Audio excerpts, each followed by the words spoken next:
본문 말씀이 고린도전서 7장 1절에서 8절인데요. 본문이 하나가 더 있습니다. 창세기 2장 18절에서 25절인데요. 같이 한번 읽겠습니다.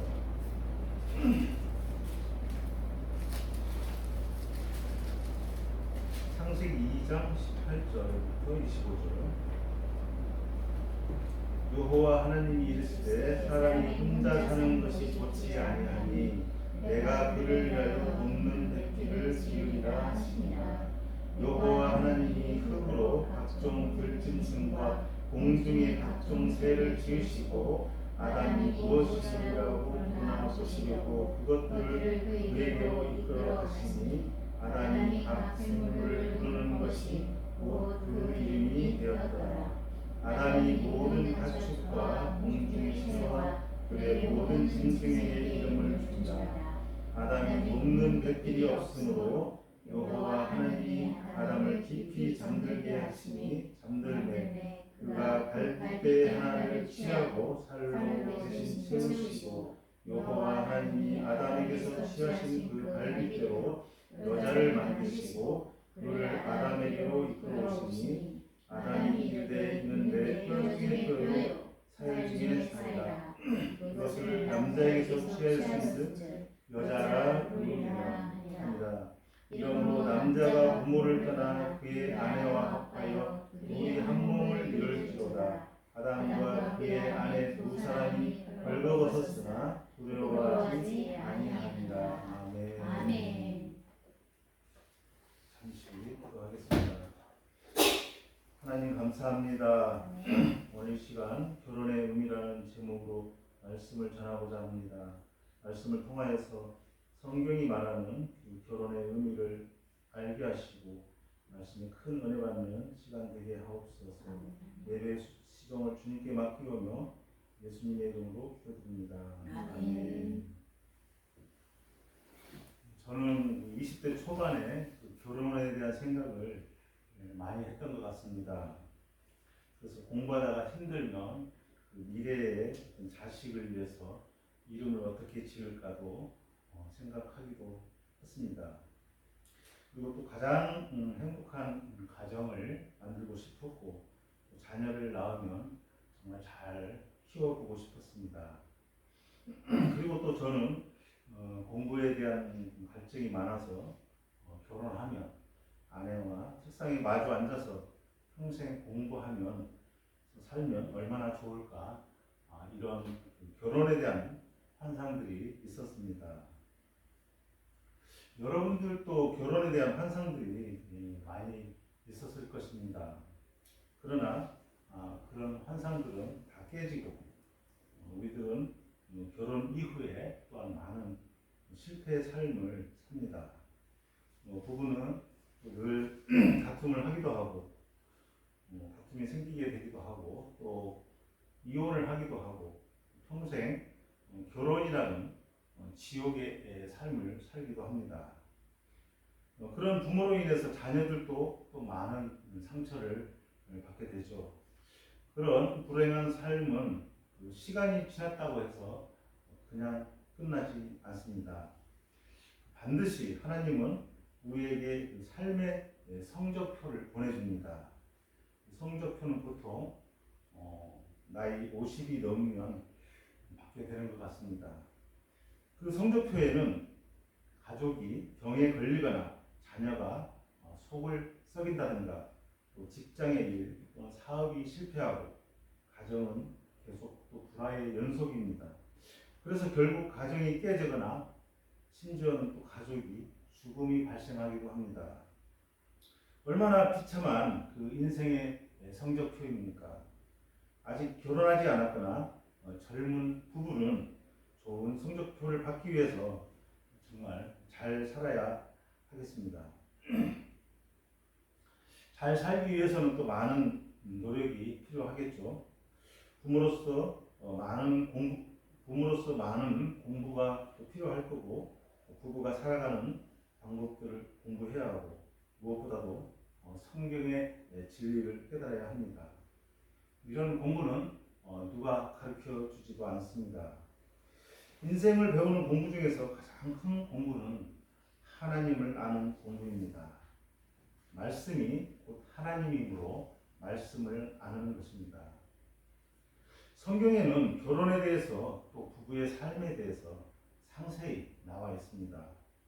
그래서 오늘 설교는 결혼의 의미라는 제목으로 말씀을 나누고자 하는데요. 지난번에 설교를 했는데요. 인정받기 원하는 남편이라는 제목으로 설교를 했는데 그 설교의 연장선이라고 보면 되겠습니다. 그래서 지난번 설교 인정받기 원하는 남편이라는 설교를 듣지 못하신 분은 저희 유튜브를 통해서 들으시면 좋을 것 같습니다. 오늘 말씀의 본문이 고린도전서인데 고린도전서에는 몇 가지 특징들이 있습니다. 먼저 그 특징들을 좀 살펴보고 가면 좋을 것 같습니다. 그 첫 번째 특징은 고린도전서 7장에서 16장은 고린도 교회에서 논쟁이 되었던 주제들에 대해서 고린도 교인들이 사도 바울에게 5가지 질문을 하였고 그 질문에 대한 답변을 편지 형식으로 사도 바울이 쓴 것입니다. 그 5가지 질문 내용을 살펴보면 먼저 고린도전서 7장 1절 말씀에 너희가 쓴 문제에 대하여 말하며 남자가 여자를 가까이 아니하니 좋으나 여기에서 너희가 쓴 문제라는 것은 고린도 교인들이 쓴 5가지 질문을 말합니다. 그 5가지 질문 중에서 첫 번째 질문이 방금 읽었던 고린도전서 7장 1절에 남자가 여자를 가까이 아니하니 좋으나 이 말씀은 사도 바울이 하는 말씀이 아닙니다. 이 말씀은 고린도 교인들이 남자가 여자를 가까이 하지 않는 것이 좋다고 생각하는 것입니다. 그래서 이 질문에 대한 답을 사도 바울이 설명하고 있는 것입니다. 그 두 번째 질문은 7장 25절을 한번 보겠는데요. 7장 25절에 처녀에 대하여는으로 말씀이 시작합니다. 바울이 독신으로 사는 게 낫다는 것을 설명하고 있는 것입니다. 그리고 세 번째 질문은 고린도전서 8장 1절에 있는데요. 8장 1절에 우상의 제물에 대하여는으로 시작하는데 우상의 제물을 먹는 문제에 대해서 사도 바울이 설명하고 있는 것입니다. 그리고 네 번째 질문은 고린도전서 12장 1절에 있습니다. 고린도전서 12장 1절에 신령한 것에 대하여 시작하는데 신령한 것에 대한 질문에 대해서 사도 바울이 설명하고 있는 것입니다. 그 다음에 마지막으로 다섯 번째 질문이 16장 1절에 있는데요. 16장 1절을 한번 보겠습니다. 연보에 관하여는으로 시작하는데요.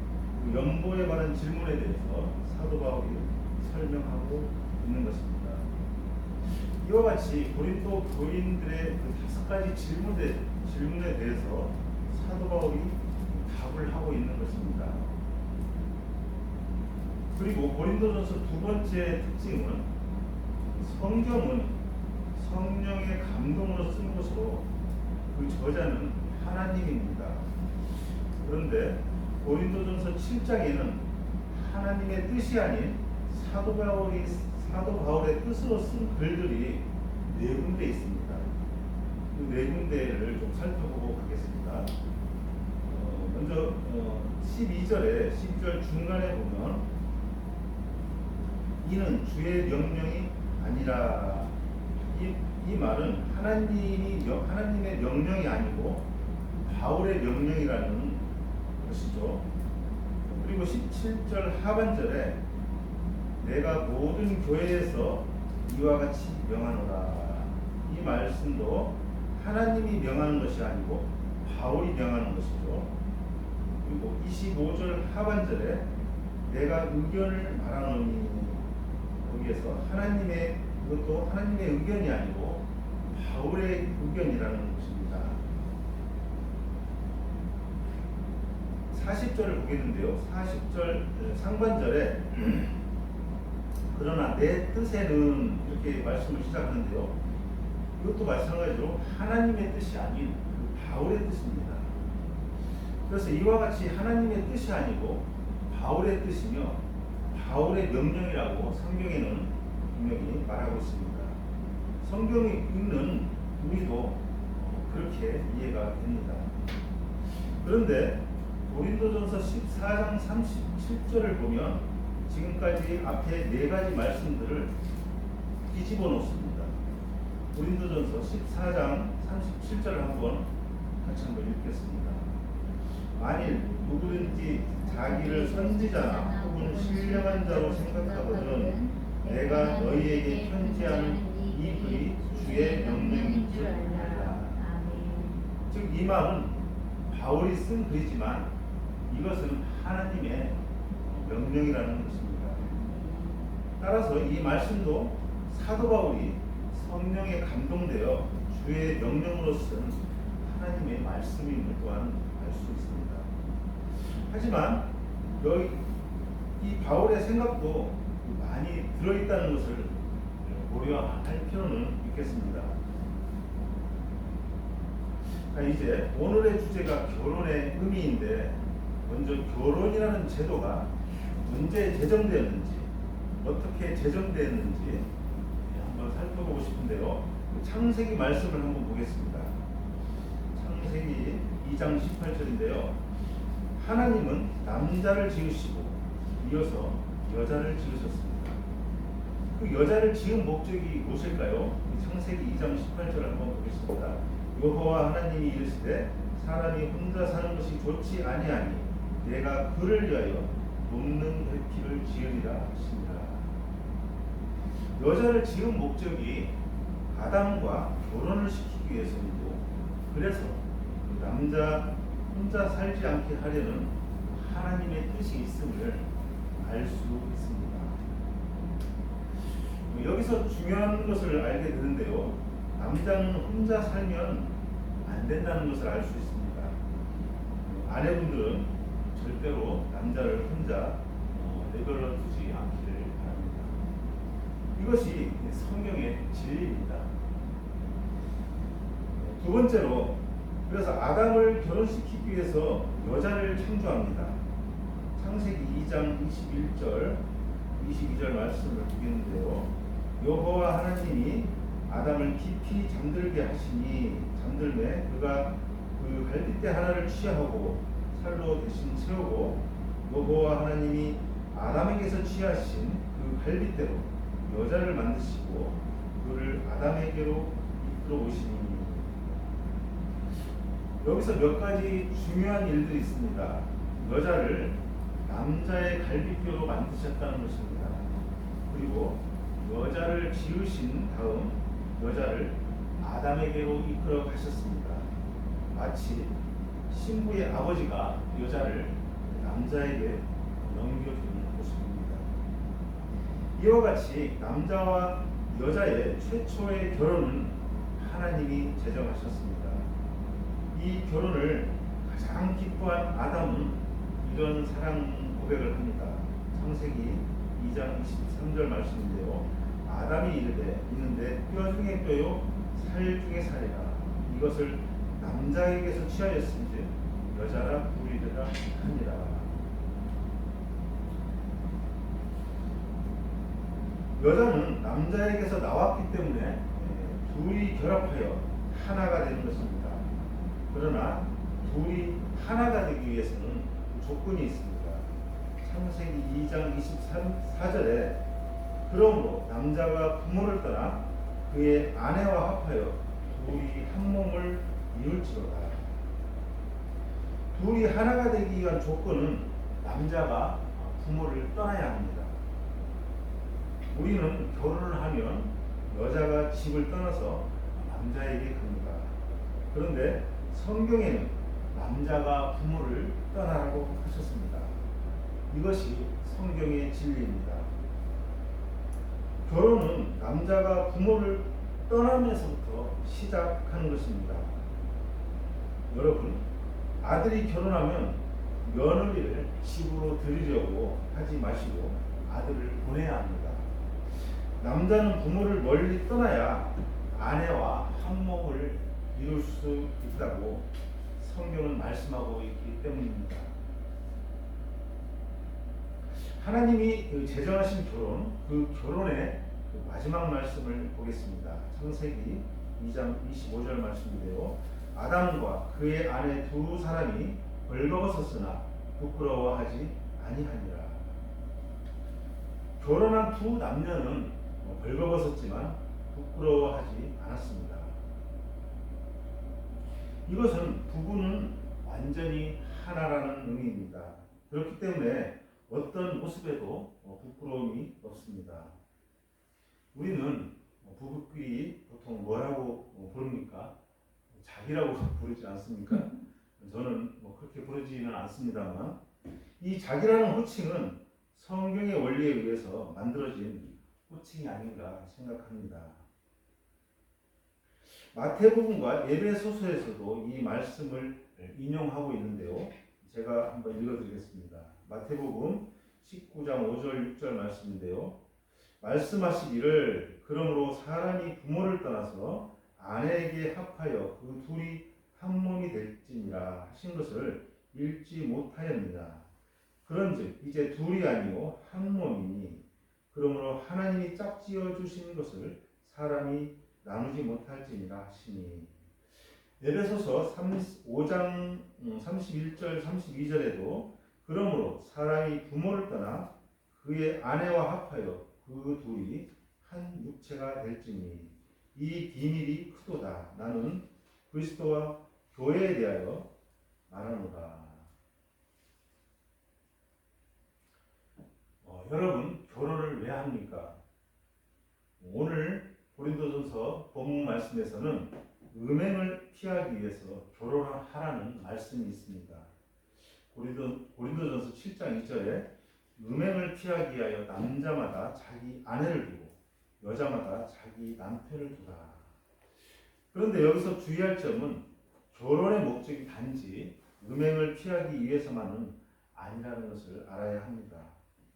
사도 바울이 이 말을 하게 된 이유는 그 당시에 영은 깨끗하고 육은 더러운 것이라는 그 영지주의와 또 결혼한 부부에게도 부부 관계를 금기시하는 그 금욕주의에 빠져 있는 그 고린도 교회를 향하여 특별히 하신 말씀입니다. 여기서 우리는 성경에서 말하는 결혼의 목적, 결혼의 의미에 대해서 자세히 살펴보겠습니다. 성경에서는 결혼의 목적에 대해서 4가지 정도를 언급하고 있습니다. 그 결혼의 첫 번째 목적은 생육하고 번성하기 위해서입니다. 우리 창세기 1장 27절 28절 말씀을 보겠습니다.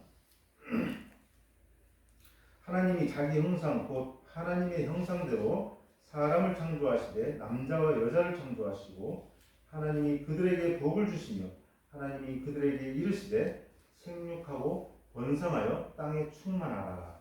땅을 정복하라. 바다의 물고기와 하늘의 새와 땅에 움직이는 모든 생물을 다스리라 하시니라. 생육하고 번성하기 위해 남자와 여자를 창조하시고 결혼하게 하셨습니다. 결혼의 두 번째 목적은 남자를 돕기 위해서라고 성경은 말하고 있습니다. 창세기 2장 18절 말씀인데요. 여호와 하나님이 이르시되 사람이 혼자 사는 것이 좋지 아니하니 내가 그를 위하여 돕는 배필을 지으리라 하시니라. 남자 혼자 사는 것이 좋지 아니하므로 그를 돕는 배필로 아내를 주셨다는 말씀입니다. 결혼의 목적 세 번째는 둘이 하나가 되기 위해서입니다.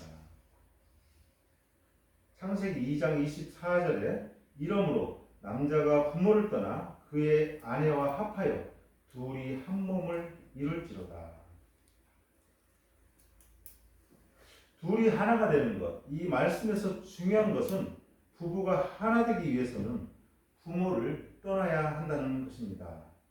같은 말씀이 에베소서에도 있는데요. 결혼의 궁극적인 목적을 말하고 있습니다. 에베소서 5장 31절 33절 말씀을 제가 읽어드리겠습니다. 그러므로 사람이 부모를 떠나 그의 아내와 합하여 그 둘이 한 육체가 될지니 이 비밀이 크도다. 나는 그리스도와 교회에 대하여 말하노라. 그러나 너희도 각각 자기의 아내 사랑하기를 자신같이 하고 아내도 자기 남편을 존경하라. 32절에 비밀이 크다라는 것은 결혼의 의미가 얼마나 큰지를 암시하고 있습니다. 그 비밀이 무엇인가요? 그리스도와 교회의 관계라는 것인데 이것은 남편과 아내의 관계를 말하는 것입니다.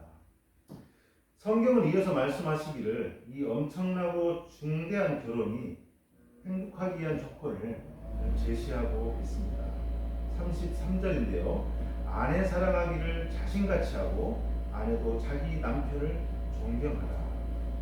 이 33절 말씀을 더 확장해서 말씀한 것이 에베소서 5장 22절 25절 말씀인데요. 같이 한번 읽어보겠습니다. 에베소서 5장 22절 25절 아내들이여 자기 남편에게 복종하기를 주께 하듯 하라. 이는 남편이 아내의 머리되니 그리스도께서 교회의 머리된과 같으니 그가 바로 몸의 구주시니라. 그러므로 교회가 그리스도에게 하듯 아내들도 범사에 자기 남편에게 복종할지니라. 남편들아 아내 사랑하기를 그리스도께서 교회를 사랑하시고 그 교회를 위하여 자신을 주신같이 하라.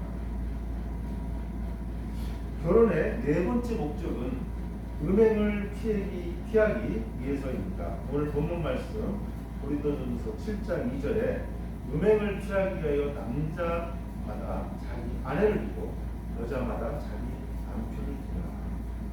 음행을 피하기 위해서 결혼하라는 말씀입니다. 성적 타락을 방지하고 성결한 삶을 유지하기 위해서 결혼을 해야 한다는 말씀입니다.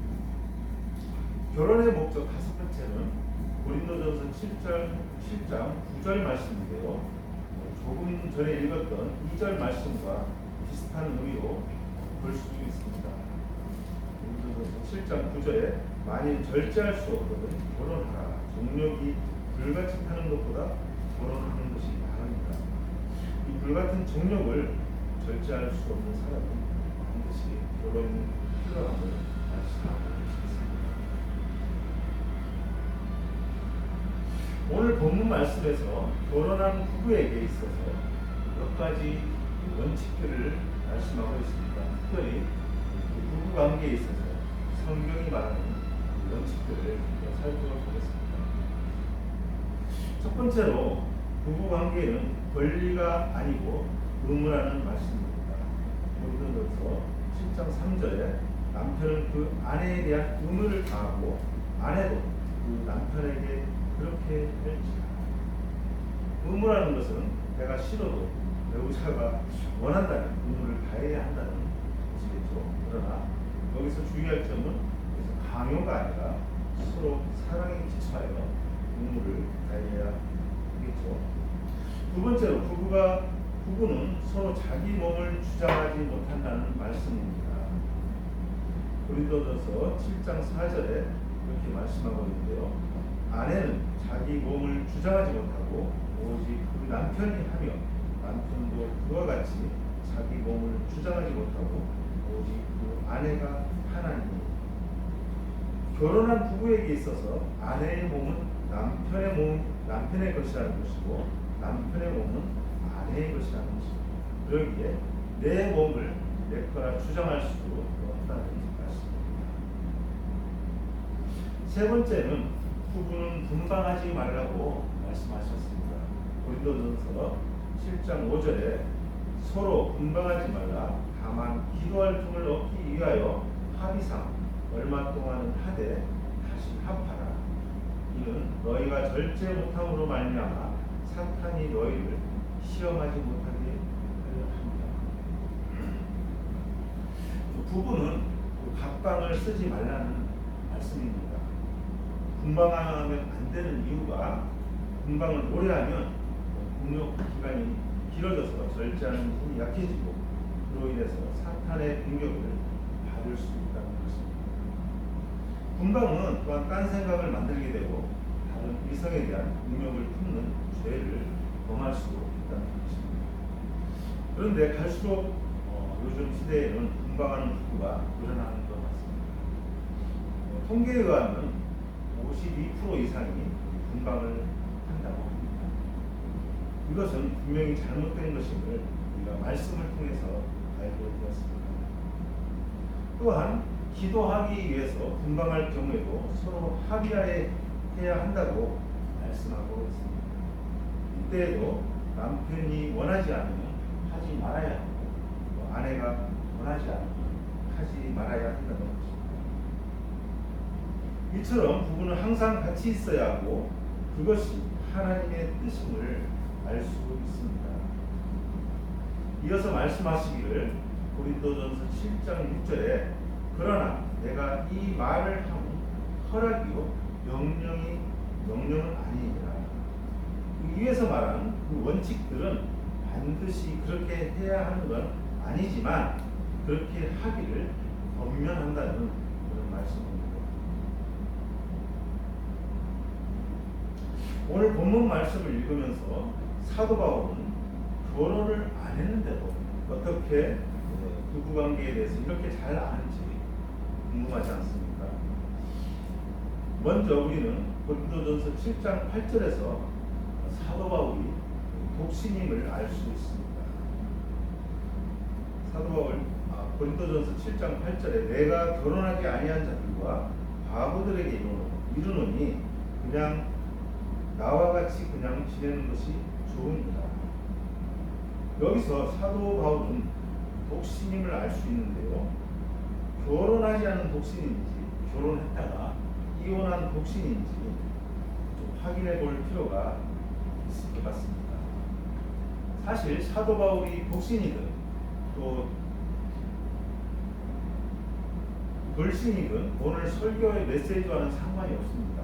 단지 우리의 궁금증을 해소하기 위해서 찾아보고자 합니다. 첫 번째, 사도 바울이 결혼했을 것으로 보는 이유가 있는데요. 사도 바울은 당시에 랍비였습니다. 랍비는 유대교의 율법자입니다. 유대교는 자손을 남기는 것을 중요시하므로 랍비는 대부분 결혼을 합니다. 그래서 사도 바울은 결혼을 했을 것으로 보는 것입니다. 두 번째로 사도 바울은 당시 유대 사내들인 공의회 회원으로 여겨집니다. 사내들인 공의회는 로마 제국이 많은 점령지를 통치하기 위해서 위한 통치 기구입니다. 당시 공회원의 자격은 30세 이상으로 결혼을 하고 자녀가 있어야 합니다. 그러므로 사도 바울이 결혼을 했을 것으로 보는 것입니다. 세 번째는 고린도전서 9장 말씀에서 사도 바울은 호라비임을 알 수 있습니다. 고린도전서 9장 5절 말씀을 보겠습니다. 우리가 다른 사도들과 주의 형제들과 게바와 같이 믿음의 자매된 아내를 데리고 다닐 권리가 없겠느냐. 이 말씀을 좀 쉽게 설명한 우리말 성경에서는 이렇게 말씀하고 있습니다. 우리라고 다른 사도들이나 주의 형제들이나 게바처럼 그리스도를 믿는 아내를 데리고 다닐 권리가 없습니까? 즉 사도 바울의 말은 나도 다른 사람처럼 아내를 데리고 다닐 권리가 있다라고 말하는 것으로 보아서 그가 결혼했을 것으로 보는 것입니다. 또한 고린도전서 7장 말씀에서도 알 수 있습니다. 7장 8절 말씀을 보겠습니다.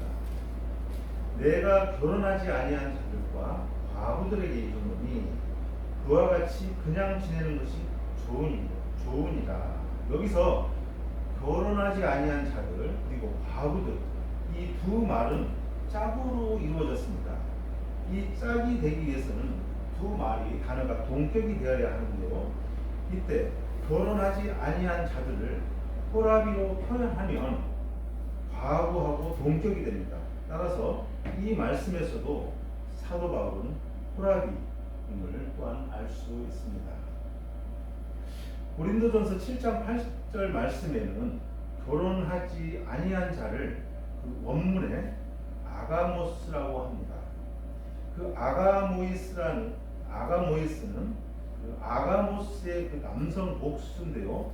그 뜻이 호라비로 해석할 수 있습니다. 이와 같이 이 5가지 근거들로 보아서 사도 바울은 결혼을 하였지만 이혼하게 되었고 호라비로 평생을 살았을 것으로 추측하게 됩니다. 특히 사도 바울은 다맥센 도상에서 회심하고 열렬한 그리스도의 제자가 되고 사도가 되므로 사도 바울의 아내는 이때 받은 충격으로 인해서 사도 바울을 떠났지 않았을까 이렇게 추측하기도 합니다. 이제 말씀을 정리하겠습니다. 우리의 결혼은 하나님이 제정하셨습니다. 남자가 혼자 사는 것이 좋지 않아서 남자를 돕기 위해서 여자를 지었습니다. 그 여자를 본 남자는 이런 고백을 하죠. 이는 내 뼈 중에 뼈요 살 중에 살이라. 아내는 남편의 몸의 일부입니다. 그래서 그분은 하나님이 짝지어 주셨다고 성경은 말씀하고 있습니다. 마태복음 19장 6절에 그런즉 이제 둘이 아니요 한 몸이니 그러므로 하나님이 짝지어 주신 것을 사람이 나누지 못할지니라 하시니. 하나님이 제정하신 결혼은 떠남에서부터 시작합니다. 둘이 하나가 되기 위해서 남자가 부모를 떠나야 합니다. 고부 갈등이 생기는 원인도 온전히 떠나지 못했기 때문입니다. 하나님이 제정하신 결혼, 성경에서 말하는 결혼의 목적은 생육하고 번성하기 위해서입니다. 또 남자를 돕기 위해서입니다. 부모를 떠나서 둘이 하나가 되기 위해서입니다. 또 음행을 피하기 위해서입니다. 결혼의 소중함을 강조하고 있는 히브리서 말씀을 같이 한번 읽어보겠습니다. 히브리서 13장 4절 말씀인데요.